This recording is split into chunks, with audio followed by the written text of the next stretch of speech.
From New York City, I'm Steven Shalowitz, and this is the One Way Ticket Show. Hello and welcome once again to another episode of the show where we explore with our guests where they'd go if given a one-way ticket, no coming back. Their destinations may be in the past, present, future, real, imaginary, or even a state of mind, but once again, the only caveat, there's no coming back. Now, you can listen to all episodes on our website, theonewayticketshow.com. Once again, theonewayticketshow.com, or you can search for The One Way Ticket Show wherever you like to download your podcasts. And while you're at it, do rate and review us because that really makes it easier for more folks around the world to find us. One more point of housekeeping, if you haven't done so already, do follow the show and me on all social media. Just search for The One Way Ticket Show and search for yours truly, Steven Shalowitz. Both are one word. All right, as for this episode, what an absolute honor it is to welcome Member of European Parliament, Assita Kanko, to the program. Now, Ms. Kanko was elected a member of the European Parliament in 2019, and she represents the New Flemish Alliance and currently serves as a vice chairwoman of the European Conservatives and Reformist Group. And with that, Assita, welcome to New York City and welcome to the One Way Ticket Show. Thank you, Stephen. I'm glad to be here. Oh, I'm glad to have you in studio. And we've been trying to schedule this for quite some time. And you've been so kind and generous to carve out the time while you're here in New York with a very, very busy schedule. So thanks indeed for that. Well, listen, before I issue your one-way ticket destination of choice, and before we talk about a whole host of topics, I would love it if you sort of connected the dots for our listeners and for our viewers, share a little bit about your background, how you were born and raised in Burkina Faso, you studied journalism there, going from that to becoming a member of the European Parliament. Mhm. How much time do you have? I'm just kidding. Yes, we've got about 40 minutes, Assita. I'm kidding. I'm Yes. going to just make a very long story short. Sure. So I was born in Burkina Faso in West Africa. My dad was a teacher, and my mom was raising my 5 siblings and I. I'm the oldest, so I was basically the assistant mama to my 4 brothers and my sister. And so I grew up in this home where we were happy. I think when I look back, we were very happy, and we didn't need much to be happy. And as a girl, it was a lot of love and also a lot of violence. But all this can look very normal if you don't know better. But it did not look normal to me. So I was a child that underwent female genital mutilation at age 5, that every day in my life saw the difference of treatment between that I had and that boys had. And I trusted one thing. I believed one day I would have my own money, that one day I would have my own house, and one day I would be able to make my own choices. And this is what I worked very hard for. So first of all, I started reading a lot. My favorite hobby was escaping the chores at home because only girls are supposed to do chores. And I escaped that a lot. I went to school and I started reading a lot of French literature, of feminist literature. And this brought me to the idea that you can change the world, and starting not only with my world, my daily life, but also other people's lives. And that the issue of discrimination of women and girls was universal, but it's not something that you cannot change. So I believe in change. And this has been as driving all my actions since then. So I knew I wanted people to be informed so that they could make their own choices, just like I was informed by listening to the news and on the radio mainly, and by reading. So that's why I wanted to become a writer and a journalist, and I went to the School of Journalism. But then when I was between ending secondary school, being a senior and going to become a freshman, my mentor, who was a journalist, was killed because he was investigating corruption in the government. He was the guy I wanted to become like him, like lead an investigation, write about so many things that people want to hide, and inform people about things. And he was assassinated by the government. So I started to become the leader of the youth, and I called them to demonstrate and to stand up for freedom. And there is a story for you that I went to the capital city when he was killed, and I requested to speak. There was a massive group of people, and I arrived there and I stood and they spoke, but I did not see any action. There were speeches and then we would just go home. And I said, when they finished, can I speak? And to my biggest surprise, they said yes, and they gave me a microphone. And so I was standing there with a white big skirt with sandals, and the sun was like so high that you could feel it on your feet. And so I jumped on a chair and I spoke. I said, we can actually fight for our freedom, and we have a voice here. And when I spoke, people understood that there was something that we could do. And I forgot to say my name. So they called me since then the daughter of the people. And this is the biggest compliment I ever had. And the next day, I said, we need to start the revolution. So the next day, I went back to my parents, and then we received so much mail. And you could give mail to the bus to bring to another city. And my dad was like, what is this, like bags of mail? And I was like, oh. And then I started reading. That was people who were 17 or 18 asking me where they should come for the revolution. And then the following day, there were massive boys and girls in front of my house saying that they came for the revolution. And I didn't know I was the one who need to figure out how.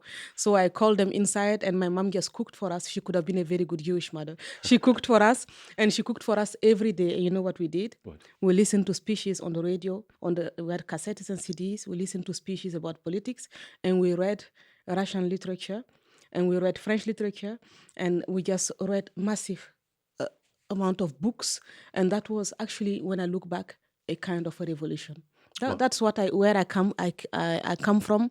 And fast forward, I found myself fleeing Burkina Faso because, of course, eventually, when you hold a speech, people who don't want freedom and justice are scared.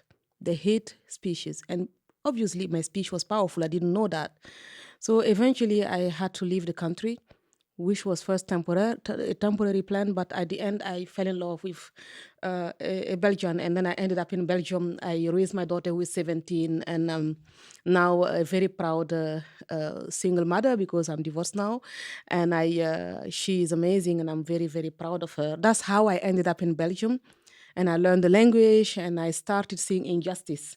Especially, I saw anti-Semitism, I saw radical Islam, I saw too much taxes, and then I figured out I really need to fight for something. It makes me angry, and then it started with a speech, and then I ended up in the parliament being elected, and then I end up here in New York speaking with you. So that's the story.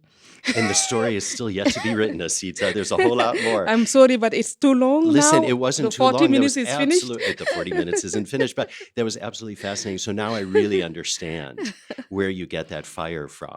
And because I've been following you on social media for quite some time, and you are so passionate about the work that you do, which we're going to dive into in just a moment. Mm-hmm. But before we get to that, I, of course, have to issue your one-way ticket destination of Yes. choice. So Assita Kanko, if I gave you a one-way ticket, past, Mm-hmm. present, future, real, imaginary, even a state of mind, Mm-hmm. where would you go? Why one ticket and not two? Well, okay, why would you want 2 tickets? Because you can actually take somebody with you. Oh, okay. So then, you know what? I'm just going to follow the one ticket. I have been thinking a lot about this question since you asked it to me. And I discussed it with my daughter, like, oh my God, where would you go with one-way ticket? It's a very powerful question. But now, before we started even talking, I didn't know what I would answer to this question. But as we've started speaking, I know. If I had one-way ticket, I would take it to the future. I would like to take my grandmother, my mother, and my daughter with me. The boys, my brothers can come and visit. I love them. But if there is one ticket and not enough space, I would take the 3 women with me.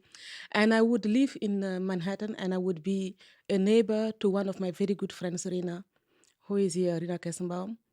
And I would have 5 children. And I would like to go over to them and say, hey, do you have a bit of salt? I forgot to buy some. I would be very happy to do that. Wow, that's a first here. We've been on air for 13 years, and nobody has ever quite articulated a one-way ticket destination quite like that. So how far into the future would you like to go for your Not ticket? too far, because then I would be too old to have children. But Okay.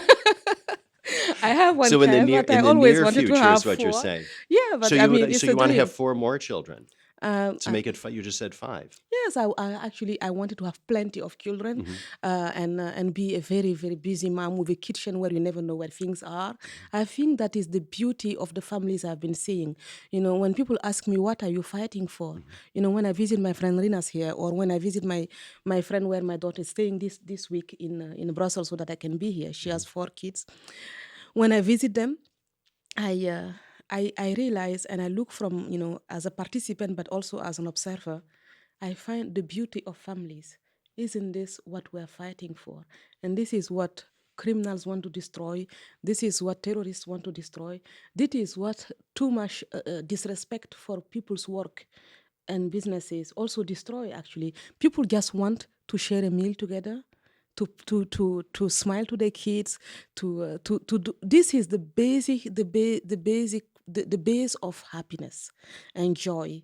And my biggest regret in my life is that I did not have 4 or 5 children and a house full of noise where I need to do like top management at home and at work. But being a mother of one child, mine is also quite a challenge. I think she's worth 5 children when I look at all the things I need to organize. And Perhaps, as we say, she's a busy. handful, as we Yes, say. yes, absolutely. And why New York City, Assita? I am not. It's I mean, maybe just because I love Rina so much, and also because when I'm in New York, I feel free. How so? When I'm in Brussels, when I'm in Europe, it's very difficult for me to go out and to just take a very long walk without looking over my shoulder, and without feeling under pressure.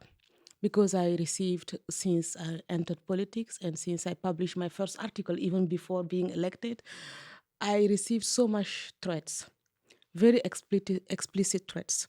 And these threats are not, they are not things that cannot happen. We need to take them seriously, because I just healed for an attack of 6 months ago when I was campaigning in June. I went to a market and I was campaigning, and someone tried to hit my head with a big thing. I didn't see very well what it was, but then I'm lucky. I have so many police people as volunteers for my campaign, retired police people, young police people, because they like the fact that I work on law enforcement and justice. And so one young lady who is 25, she just joined the police a couple of years ago. She just had a reflex of pushing me. She just pushed me on the side, and the guy hit my shoulder. Otherwise, he would have hit my head. So until 3 months after elections, I couldn't wear a jacket or a shirt by myself. I couldn't lift my arm, so my daughter has to help me. And she was always asking me, "What happened to your shoulder, mom? How do you even explain without torturing your own child?" She was just 16 turning 17. And this is just one example. It's not the only time that I was hit by someone on the street. When I come to New York, I came to New York last time with my daughter. We went out. Nobody actually knew me. Of course, I met some people who followed me on social media, and they just gave me a hug. And so I feel free. And one day, I'm sure when I decide to stop politics, I am going to move to New York. And that's why all my friends tease me because I'm single. And when they tell me, "We know someone, we're going to introduce him to you," I'm like, "That's the person living in New York or ready to move someday." This is just saying how I see life as something very simple, where you can enjoy each other, and pay your taxes and work hard, and provide for your family, take care of your kids and friends, and not be walking in the streets and being attacked by people who don't like the way you think in a free country. I was going to ask you, what is the origin? What is the source of that hate towards you? Is it because of your politics? Is it because of your race? What is it? Well, it's just because I think, and perhaps people cannot bear the fact that a woman of my color is thinking the thoughts that I think.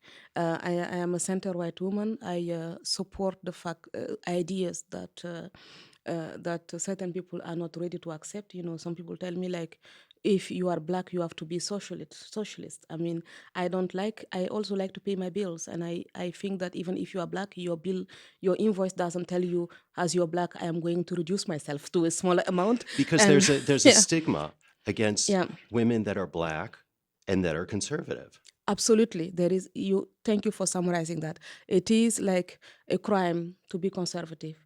But I am a proud conservative woman because I know that what we defend for businesses, for people who work, for families, and for the freedom of speech, for Western values is the right way to go. And if you cannot speak your mind, then what are we speaking about? And my whole life, before even discovering the word conservative, I acted like a conservative, and that basically saved my life. I did not accept what was going on with me, and I tried to have my own ideas. And I encourage everyone to have their own ideas, and I'm never going to stop thinking the thoughts that I think. And it has brought me often in trouble also as a teenager. As a child, I asked too many questions, and my dad always told me, your mouth is going to just create you so many problems. Like, But it also created a lot of opportunities for you too. yes, and made me meet the most amazing people. I love, in my soul, I am a journalist in politics. That's what I usually say. So I like to seek to understand. So when you come to New York, because Mhm. it sounds like one day you will leave politics.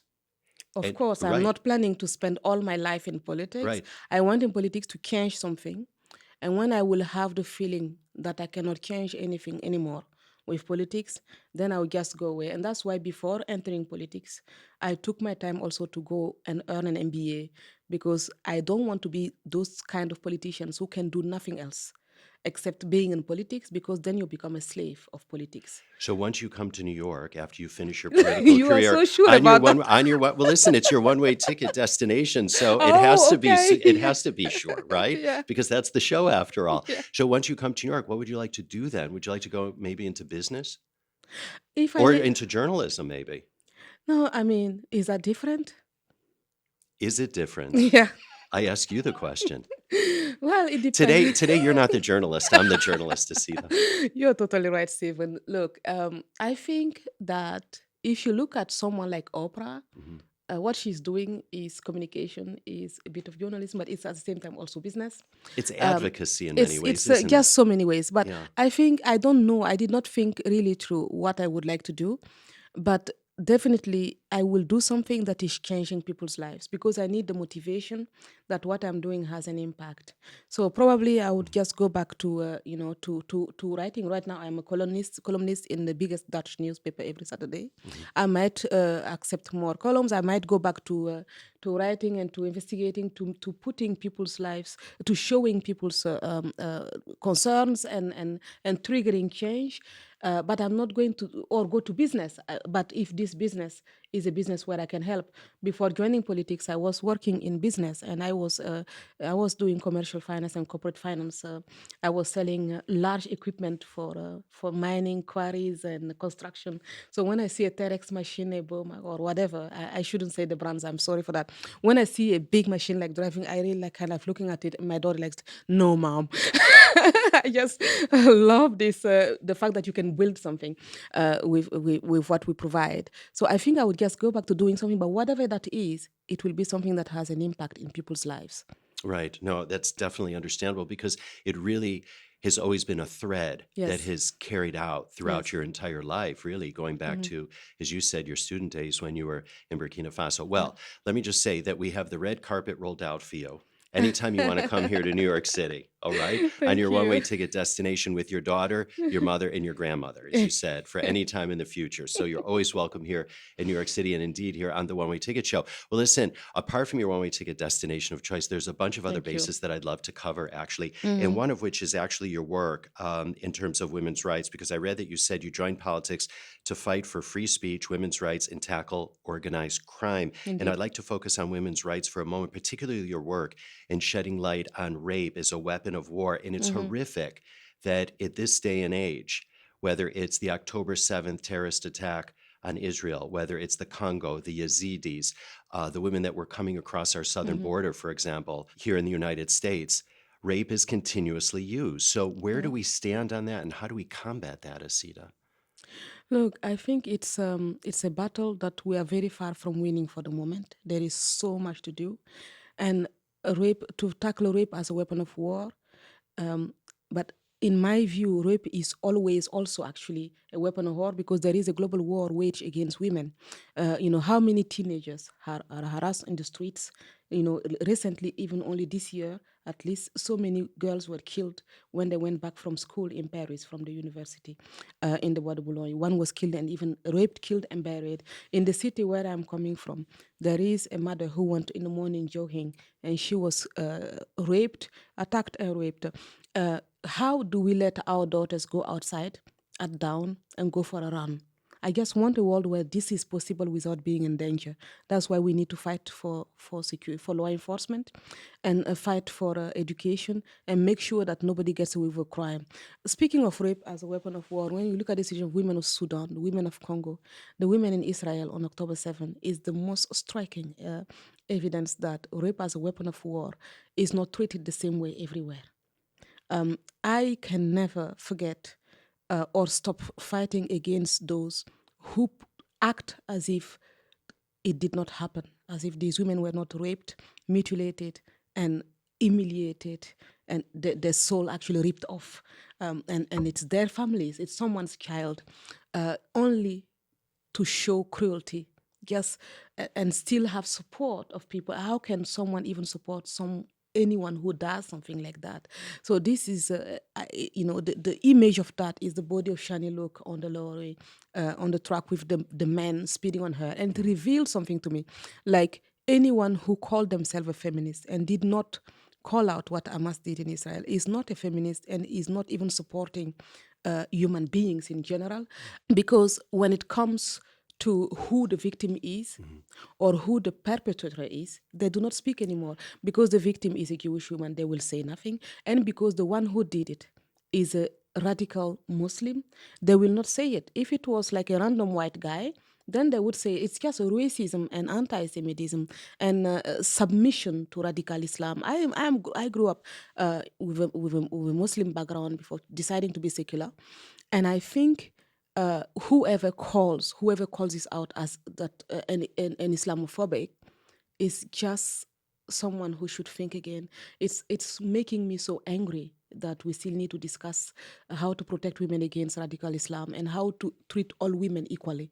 And that is one of the reasons that I really want to fight for women's rights. Yeah, because UN Women, for example, all those global women's groups were completely silent Yeah, on October 7th.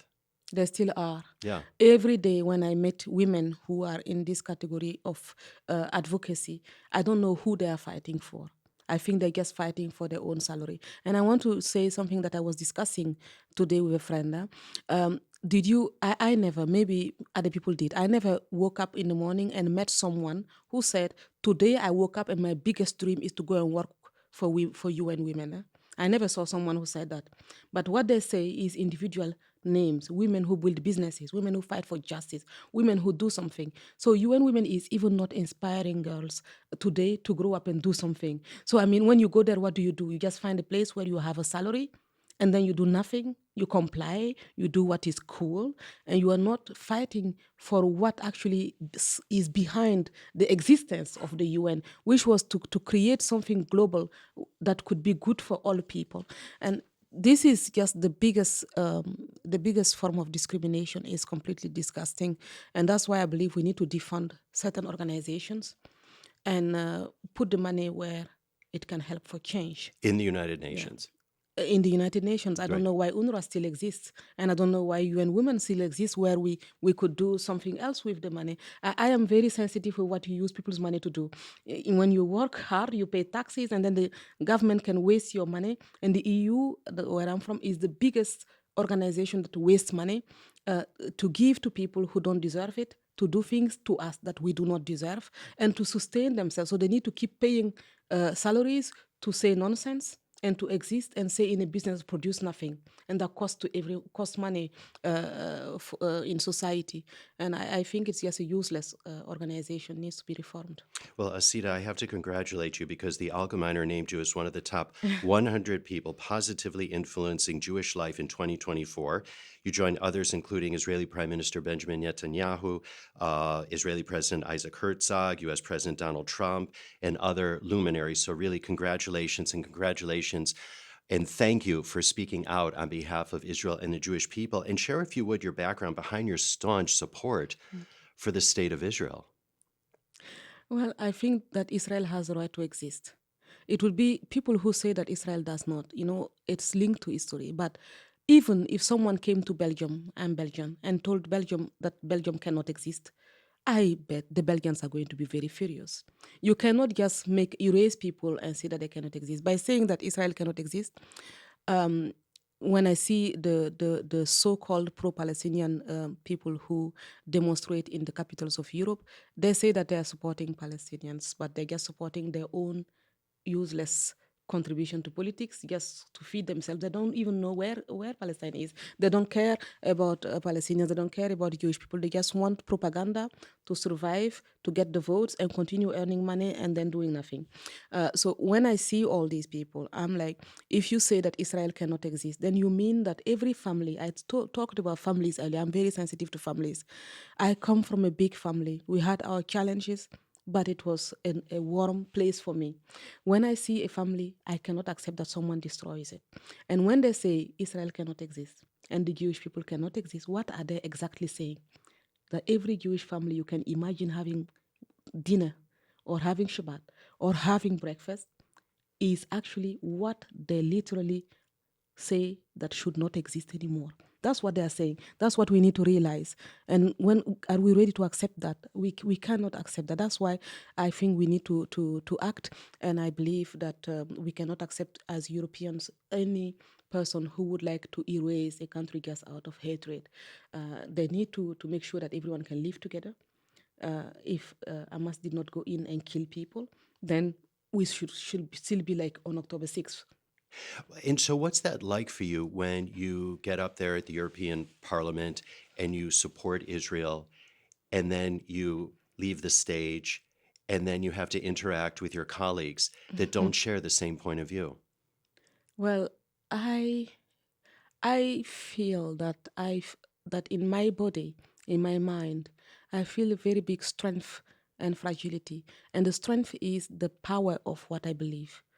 I believe that we are equal and that we can fight for justice.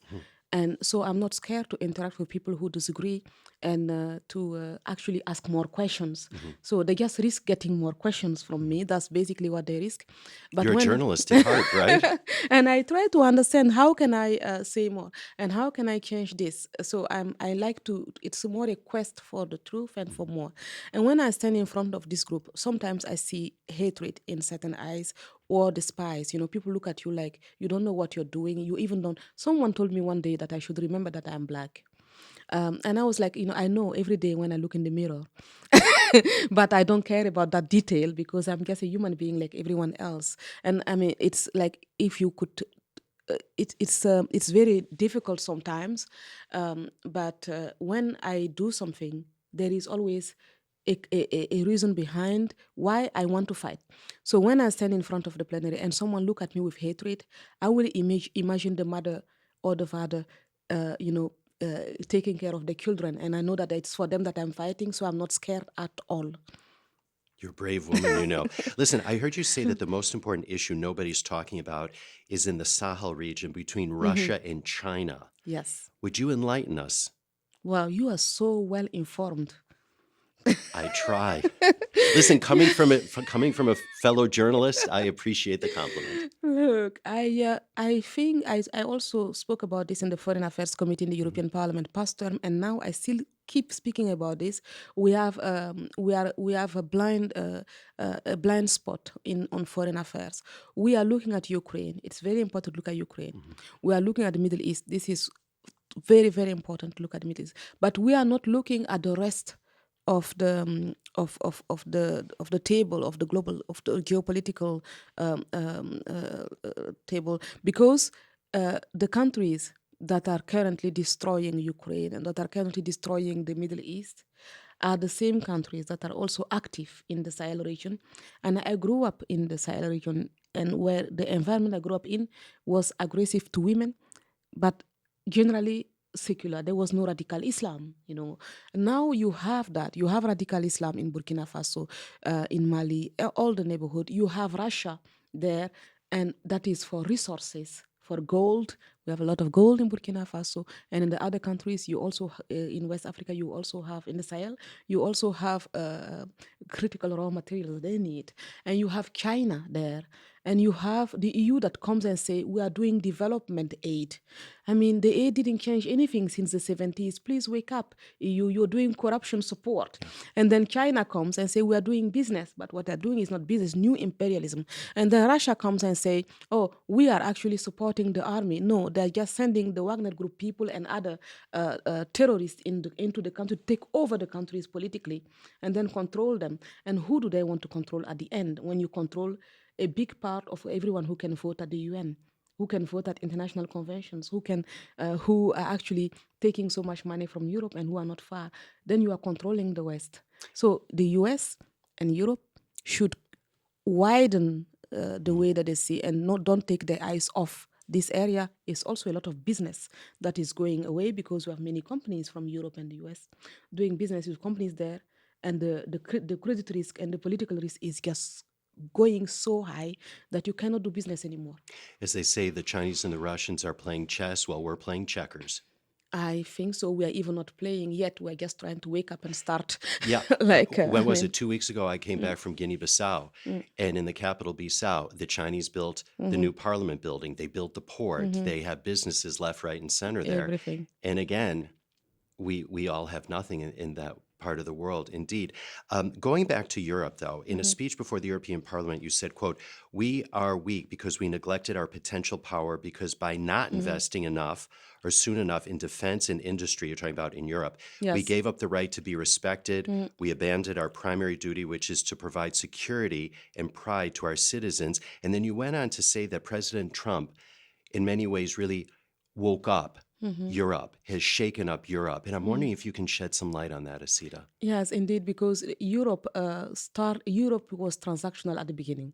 The union came up for the economic cooperation, and then it evolved to a political cooperation. But now it becomes like a moral champion who is actually competing with itself, and nobody else is participating. But we are not doing something concrete. And after the Cold War, the EU seems to have been part of the group of people who thought that was the end of history.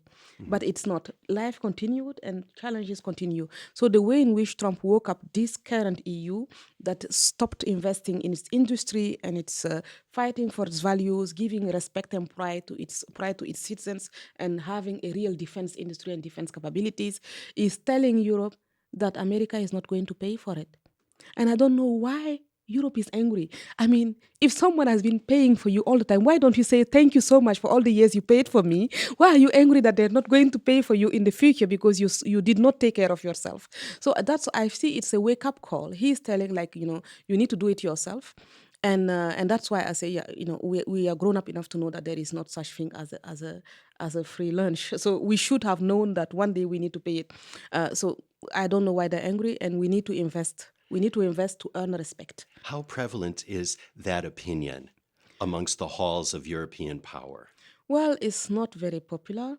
The Belgian Prime Minister stands behind this idea, but I'm objective. Although he is my party leader, but he knows that we have to invest in defense and in industry and have our own voice around the table at NATO. If you don't pay, you don't speak. It's also like this for in all other places, and you have to participate. So the idea is not popular, but you see that people say we need to do something about it. They have two things to choose from.